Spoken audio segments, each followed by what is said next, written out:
Hello class. In this video lecture we're going to talk about workplace conflict. Now it may come as a surprise when I say that some level of workplace conflict is actually good for the organization. It's beneficial to the organization. It produces things like innovation, work performance, some well-placed competition among employees. However, there is certainly that fine line between competition and conflict and just outright dysfunctionality within the organization. So in this unit we're going to look at all things conflict. We're going to talk about when there's too much, when there's too little, ways to deal with conflict, and ways to kind of promote that healthy conflict within an organization that's going to bring about some of those positive outcomes.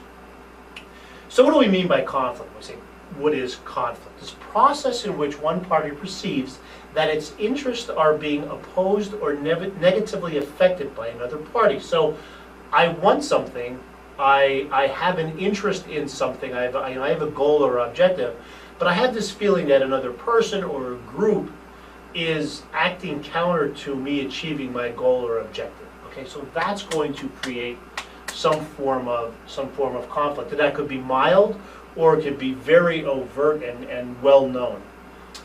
Now there's functional and dysfunctional conflict. Functional conflict benefits the main purposes of the organization and serves its interests.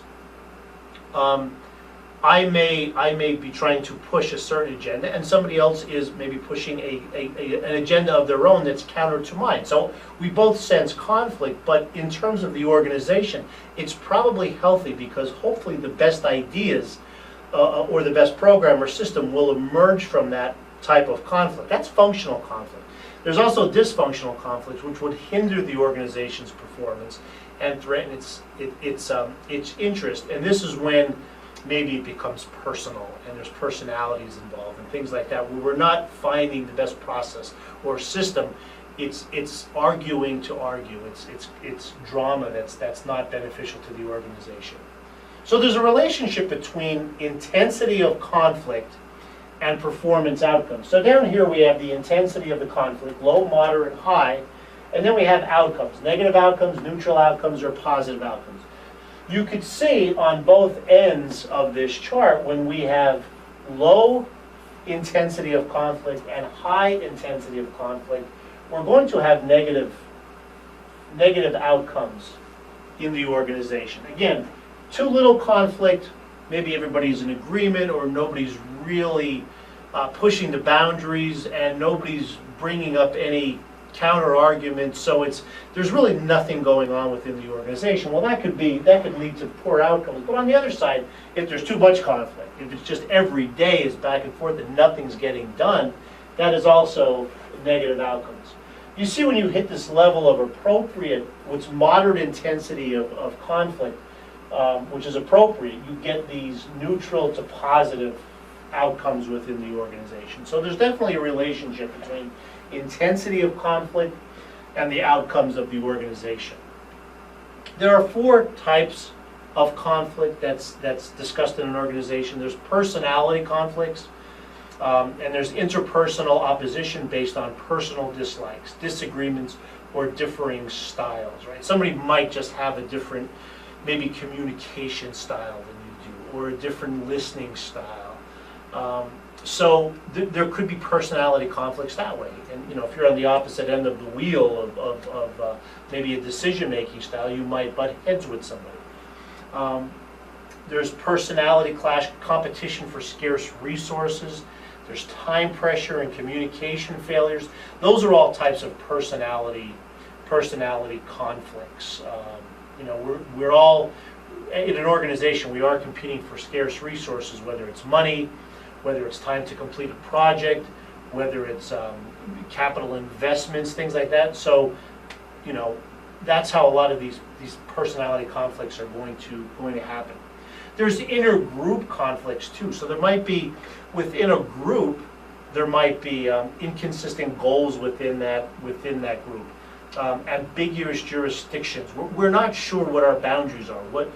Sometimes we cross over the boundaries and we don't even know that we've crossed over those boundaries, and that's going to cause some conflict, maybe into some other functional areas of the organization or something along those lines. And then there's status differences too within a group. So maybe I'm a lower level manager or supervisor, someone might be just a line employee, so that you're going to have some of those conflicts just based on status differences. So personality, intergroup conflict.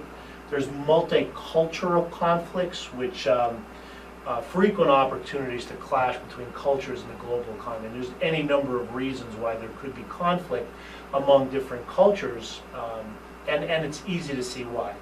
So the ways to build cross-cultural relationships is, try to be a good listener, be sensitive to the needs of others, be cooperative and not overly competitive, advocate inclusive leadership. We want to include everybody. We want everybody's opinion, and it's going to lead to the diversity of ideas and opinions within the group. Compromise rather than dominate. Build rapport through conversations. Conversations, stories, things like that. Be compassionate and understanding.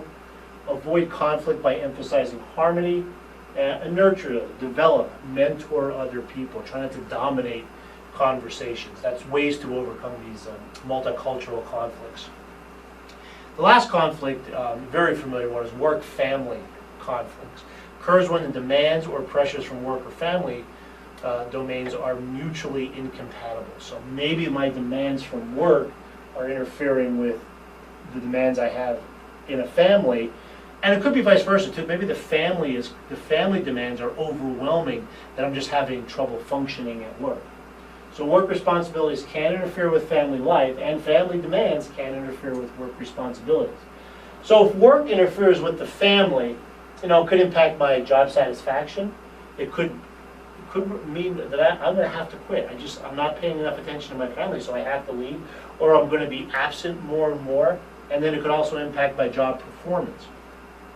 When family interferes at work, it could impact marital satisfaction, family, kids' satisfaction, family-related strain, family-related performance. All these things are kind of measurable, and if my family demands are too much that I can't get work done, then some of these instances are going to arise. And then outcomes linked to life more generally, life satisfaction, health problems, depression, substance use or abuse. All of those things are ways people kind of deal with an imbalance between family life and work life. So if I'm in an organization, how then do I stimulate constructive conflict? Because it's obvious that some of the demands from conflict, too much conflict, too much intensity of conflict from the previous slide, is going to be no good. So how do I get constructive conflict within my organization? So I can spur competition among employees. Again, there's a fine line between competition and overly competitive employees. So I could have some friendlier competition among my employees. Change the organization's culture and procedures.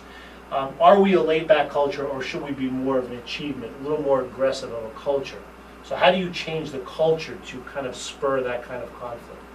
Bring in outsiders for new perspectives. So whether it's new employees, new managers, consultants, just somebody with a fresh set of eyes. What do you see going on here, and how can I kind of get some functional conflict going? And then use that programmed conflict that we talked about from before, that functional conflict. So programmed conflict is designed to elicit different opinions without inciting people's personal feelings. So again, we want people to contribute, but we don't want those personal, almost the personalities, really, the strong personalities to come out and interfere with that process. You could have a devil's advocate. I'm sure you've all heard that word before. It's assigning someone to play the role of critic, to voice possible objections to a proposal and thereby generate critical thinking. You need these devil advocates. You need these critics in organization. Because again, if everybody's saying yes, yes, yes, yes, yes, there's no new ideas, there's no innovation, and you're going to get some bad decisions and bad outcomes. So you can assign somebody to be, hey, look, even if you agree with what people are saying, just play devil's advocate. Come in from a different perspective and try to get people to look at this a little differently. There's a dialectic method which two people or groups play opposing roles, in a debate to better understand the proposal. Again, even if somebody is on one side, put them on the other side and say, go ahead, let's role play this out, let's talk this out, and see if we could really see the issue of the problem from a bunch of different sides, instead of everybody being in agreement or on the same page, just wanting to go home. So there's 5 basic behaviors to help you better handle conflict. Number 1, openness. State your views openly and honestly. Sometimes we're shy. Sometimes we just don't have the confidence in our thoughts or our ideas to have the courage, if you will, to say, okay, hey, here's what I think. But the more educated you are, the more you know about a topic, the more confident you're going to be to speak your opinion. So try to be open, state your views openly and honestly, treat others' status and ideas as equal to yours. Don't just push off somebody else's idea because it's not what you are thinking is at that moment. Hear people out. Try to have empathy. Try to experience the other person's feelings and point of view. They're coming at an issue with a whole different set of values and beliefs and expectations and ideals.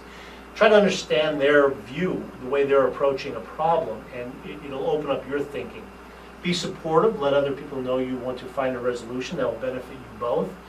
So whether you're in a leadership position, a managerial position, or just an employee, be supportive. Try to get other people to lend their opinion. If it looks like somebody wants to say something, try to encourage them to do that. And be positive about other persons in your relationship. You want to, even though there's conflict, you want to be positive. You want to say, yes, that's a good idea. I understand what you're saying. However, here's what I feel, or here's my thoughts on that. So be positive and encourage others to lend their viewpoint.